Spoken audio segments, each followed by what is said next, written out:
Alright there folks, what's going on? Welcome back to the channel. Great to see you as always. Welcome to the Australian Open. I've been looking forward to this for some time, man. I imagine you have too. We're going to be going through day one of round one very shortly. Before we do, like the video for me if you would. Do yourself a favour and subscribe too. Be cool if you did. If you want to support the channel, links in the description and the pinned comments as well. Right then, day one. Day one, look, you've probably had a look at these yourself. There's a ton, and I mean a ton, of big favourites. I think someone mentioned on one of the previous videos they managed to parlay about, I think it was 7 or 8 favourites. It got you around 1.4, 1.4, something ridiculous like that anyway. Or it may have just been the round one, may not have been day one, don't quote me.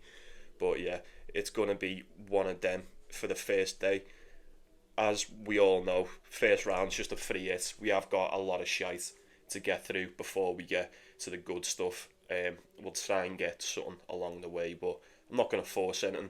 I think day one, I'm going to be focusing mainly on, I just want to touch on the outrights more than anything else. We're obviously going to go through the games, but I think, should I wait till the, actually, you know what, we'll do the outrights now. So before we get into day one, I've currently got, right, so I've got 3 locked in at the moment. Odds probably aren't that great, but these should pay out before the quarterfinals. So I'll be happy with that. First one, I've got Jack Draper to reach the 4th round, 1.85. I'll have that. I think he should easily get to that 4th round. You know, providing he's fit. I was going to take him to get to the quarterfinals, but I've got a sneaky feeling that he's going to bump into Carlos Alcaraz in the quarterfinals, and I feel, although we've seen Jack Draper smoke him in the past, I feel like even if we get a really good version of Draper in Australia, we may, or may not, but we probably will get a slightly, if not a lot better version of Carlos Alcaraz. So just under evens, reach the 4th round, should be a walk for him, no problem whatsoever. I'm going to have Daniel Medvedev to take the quarterfinals as well. I think he reaches the quarterfinals, that's 1.93. Just under evens, just under evens. Did he get to the finals? Yeah, he got to the finals last season. You know, on the hard court, he tends to smoke pretty much everybody unless it's like a Sinner, Alcaraz, Djokovic, one of them. He does have the odd loss to a lower ranked opponent here and there, but it's probably, he does take dips in the season. I'd fancy him to at least get to the quarterfinals.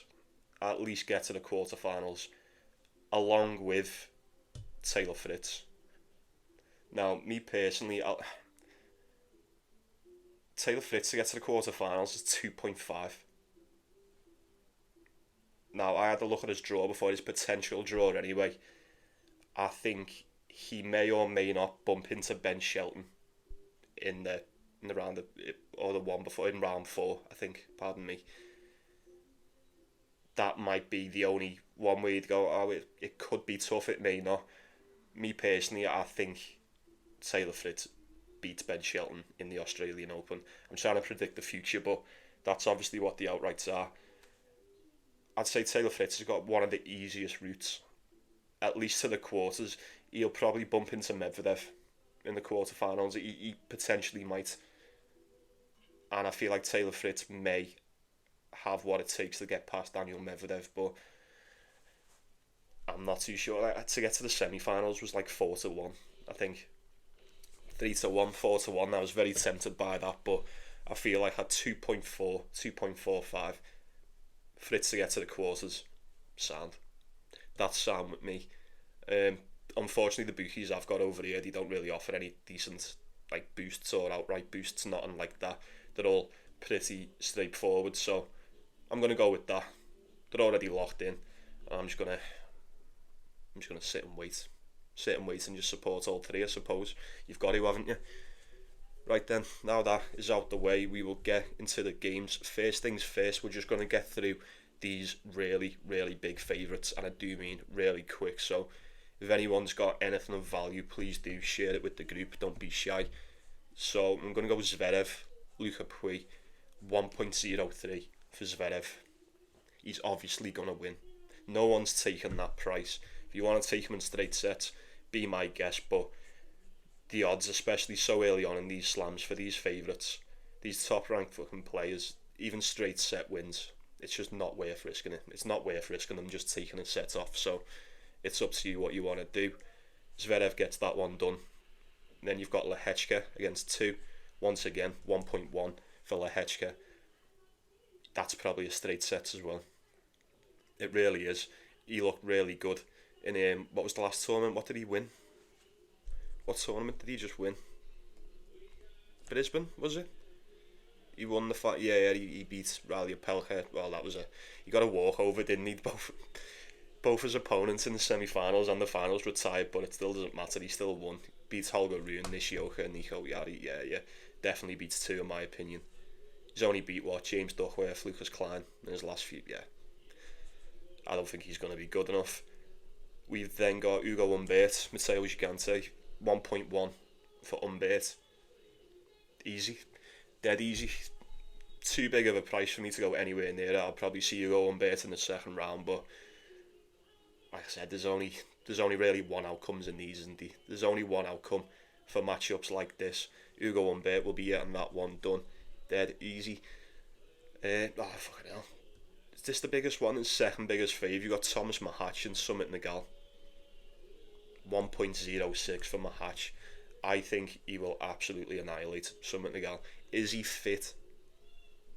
Yes or no? I'm not too sure. It's not really going to matter because I'm not going to be touching him just yet. But I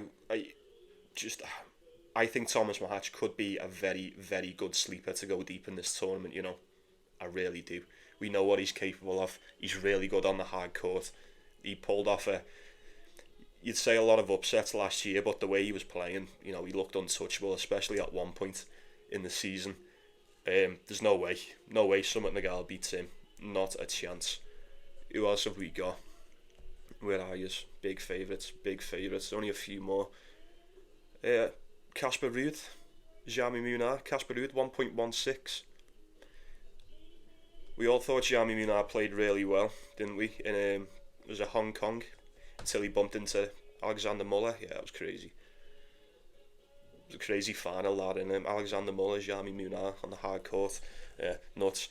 You can't deny how well he did play. You know, got some good wins, pulled off some solid upsets.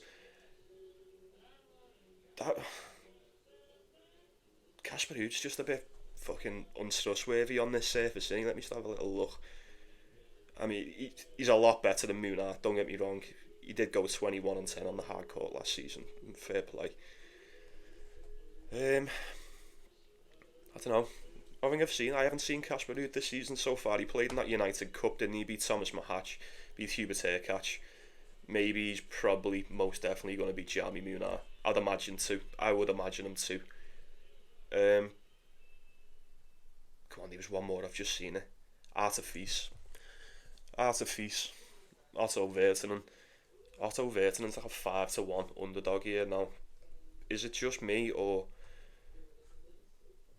I know it's only, you know, we're only at the Australia, you know, it's the 11th of January, but I feel like I've barely seen Artifice also. You know, I haven't seen as much as I thought I was going to see. He was garbage in the next gens. He did manage to beat Zizou Berg in Hong Kong, and then he got beat by Alexander Muller, who obviously, as we've mentioned, won the tournament. I find it very, very strange that Otto Virtanen did not play any warm-up tournaments coming into this Australian Open. I find it very peculiar.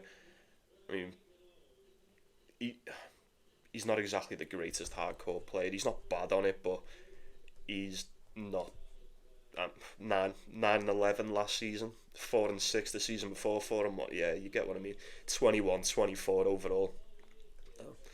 Not too great. I'm not going to be touching Artifice at 1.13, but I'd imagine if there's any time for you to have a redemption shot, it's going to be now, innit? Try and get yourself a decent run in this Australian Open. Prove the doubters wrong. I think that's all as far as the ridiculous prices go. The rest of them slightly bit better. They could be parlay pieces, and then there's some pretty much coin flips, if you ask me. So what do we go through first? We'll just knock out the shite in it. Hugo Gaston, Omar Jasika, Hugo Gaston, 1.4 on decimal. Absolutely not. Absolutely not. Like he's a well better player than Jasika. Don't get me wrong. Has this kid come through qualifying?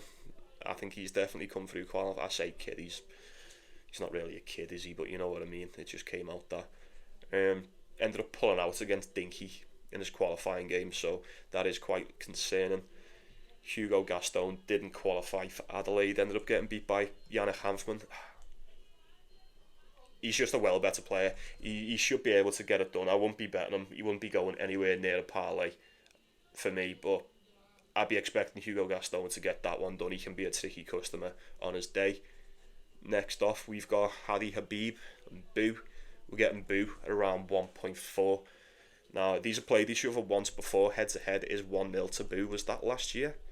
That was last year in the Tenerife Challenger. Boo just managed to get past him 2-1. Habib did take a set 6-2. I think Boo's 4 years younger, ranked 65 in the world. Habib's 219 in the world. You know, there is levels to this game. Boo, I didn't think he looked that bad when he played Struff. I think Struff was on one, weren't he? He was beating pretty much everyone. Sorry, let me just fix that camera and poke it in the face. Struff was too good for him. Pardon me. If you can hear all that music in the background, I do apologise, by the way. You'll have to just turn your volume down a little bit. Can't do nothing about that.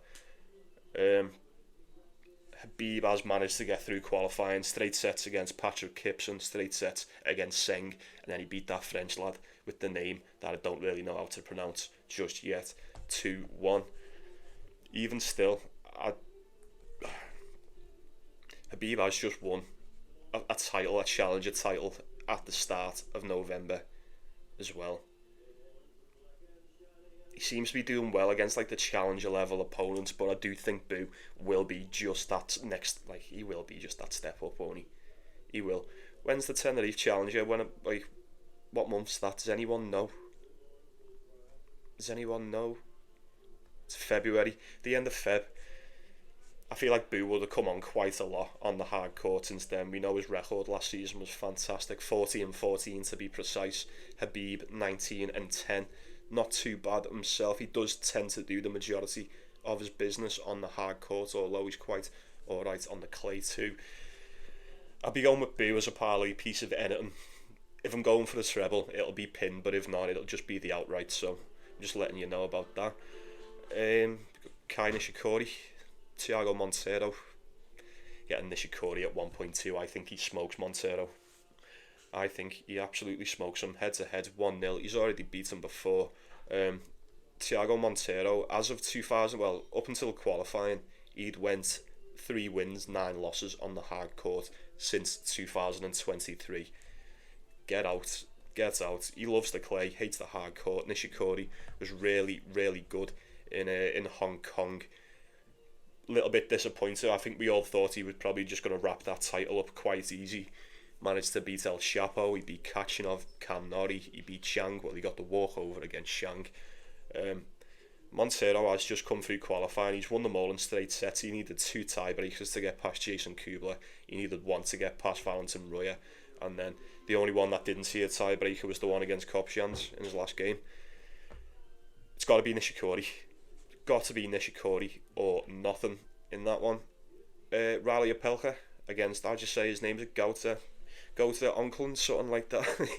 I don't know. You know what one I mean though. I would expect Riley Opelka to absolutely drill this kid. If he's fit. We did see him after, what one did he pull out? Was it Brisbane? Yeah, he pulled out in the final, but on his way to the final, he did manage to make Djokovic look rather foolish. So I can't help but think that if he's fit, it is a slam in it, so they are longer games, so it does concern me. His fitness is a big concern. I always say this. He's never really been one that I've bet on, and even though he's just had an absolute blinder of a tournament there, I'd still be quite wary. I just don't know how he's going to hold up.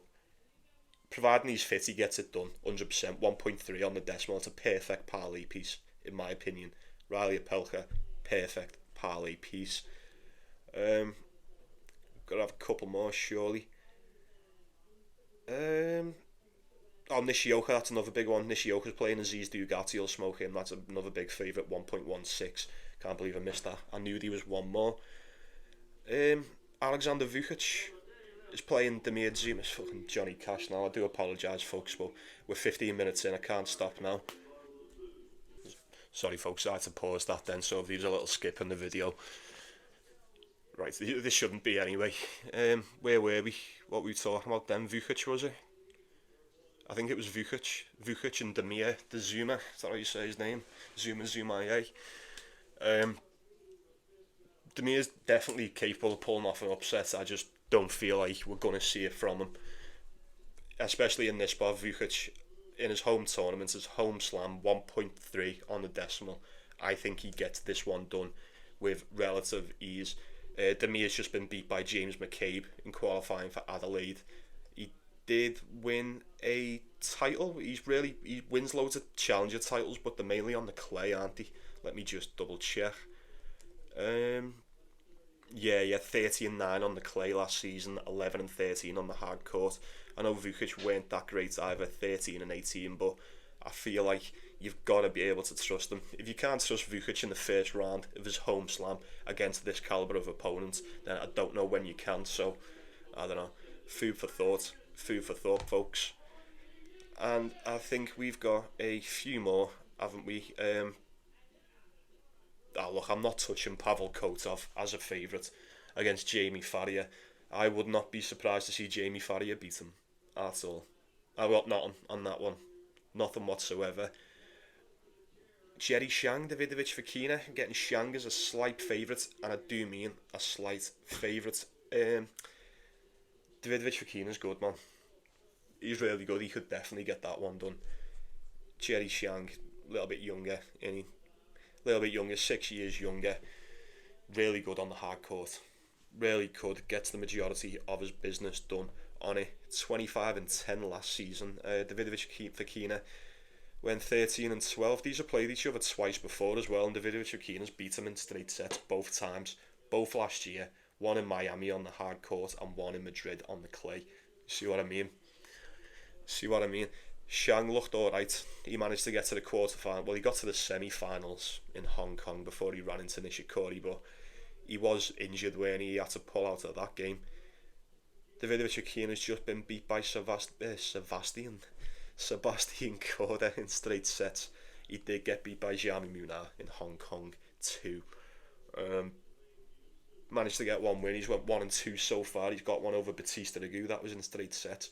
This will be an interesting one. I don't really fancy rolling the dice on it because it could go either way. If we've got a fully fit Jerry Shang, I'd be leaning more towards Shang than Davidovich Fokina, but that's just me. Let me know if you've got anything for that.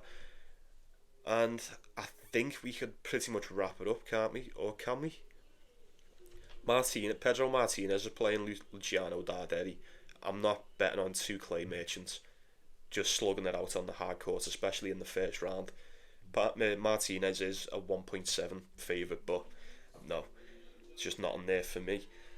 And then the last one, I suppose, is you've probably got the best odds on it. You've got Walton and Hallis. Adam Walton, Quinton Hallis. Now, before I seen the odds, I looked at this and I went, I'd imagine Quinton Hallis beats him. But it's his fitness, innit? It's his fitness that is a major concern for me. I'm pretty sure he's just pulled out of a game not that long. Yeah, pulled out against Bradshaw in qualifying for Adelaide. Adam Walton did get beat by Artikazo, but I knew he beat Dusan Lazovic, I said, didn't I? Like, you can't be getting beat by him on the hard court. He managed to get past Dinky as well, who was, Dinky was playing fine too. I don't like that for Hallis. He's only played one game. It was that qualifying game a couple days ago. Only getting through one set and dropping it too before retiring. That doesn't look good. Adam Walton will have that home crowd. It's a fucking coin flip. I think Hallis is the well better player. On his day, I think he's stronger. I think he's a better player. Can he stay in the game? That is my concern. I'd love to take Quinton Hallis as a dog. He done some bits for us last season, but I don't think it can. Not at this point. First round, folks. I'm not forcing anything. I'm alright with me outrights. But I really don't know who wins that. I'd probably lean towards the over. I would. Lean towards the over, see what the total is. I can't be arsed checking it, but yeah. Do what you will on that. Right then. I think that's all a minute. I don't think I'm taking anything, I don't think I'm taking anything. You probably would have already checked at the start. I'm just going to stick with me outright. They're already locked in. I'm probably already looking ahead to day 2. I've got my eye on a couple of dogs, couple of spreads, whatnot. But we will cross that bridge when we come to it, folks. But for now, I'll be saying good night to you, or good morning, depending on where you are, Oh, I forgot I'm off now. Like I mentioned, I'm off now for the next 2 weeks, so I'm off for the entire tournament. I'm just going to go full vampire mode. I'm going to stay up all night until the bird starts singing, watch as many games as I can, and I'm going to try and win some cash as well. I imagine you will do the same. Let's go get it. Take it easy. Take care of yourself. Take care of one another. Enjoy the tennis. Let's go get it today, and I'll see you tomorrow.